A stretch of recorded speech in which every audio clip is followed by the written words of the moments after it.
dimanche 18 juin 2023, Amanda Lear était interrogée par Audrey Crespo-Mara dans l'émission 7 à 8, sur TF1.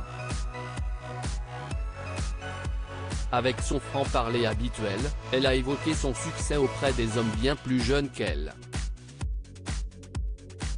Dans les années 1960, alors qu'elle était mannequin, Amanda Lear est devenue la muse de Salvador Dali. Sa relation avec le peintre espagnol et son épouse, Gala Dali, avait suscité de nombreuses questions à l'époque. Ce couple à trois fait jaser les gens. Qui fait quoi? Est-ce qu'elle est lesbienne? Est-ce que c'est des partous à trois? S'est-elle souvenue dans 7 à 8, ce dimanche 18 juin, à propos des remarques formulées à leur sujet.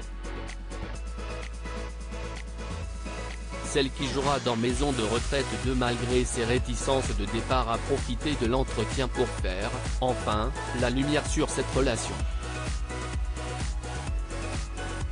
Selon elle, elle était totalement platonique. La vérité était toute simple, c'est que Dali était impuissant, donc il n'y avait pas de sexe du tout et ce qui l'intéressait, c'était d'avoir une jeune muse. Il a besoin de cette présence, a expliqué la Française, connue également pour avoir vécu une histoire d'amour avec David Bowie. Amanda Lear ne drague pas du tout aujourd'hui, Amanda Lear mène en Provence une vie bien plus calme qu'il y a quelques décennies. Sur Instagram pourtant, elle s'affiche régulièrement auprès d'hommes bien plus jeunes qu'elle.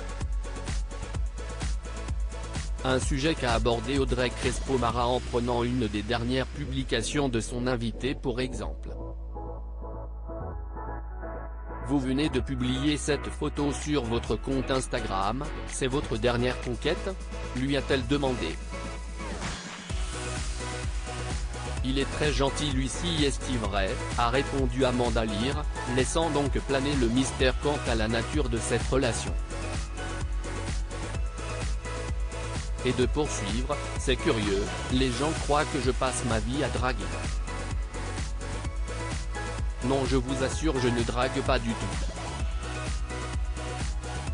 Ce sont eux qui viennent vers moi. Curieusement, maintenant que la boutique est fermée, c'est terminé, on n'en parle plus, il y a une espèce de nouvelle génération de jeunes gens qui sont très attirés par les femmes plus âgées.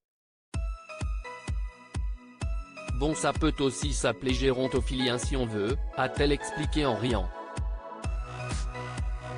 Elle a ensuite délivré ses deux plus grandes armes de séduction, l'humour, et surtout, ne pas se prendre au sérieux.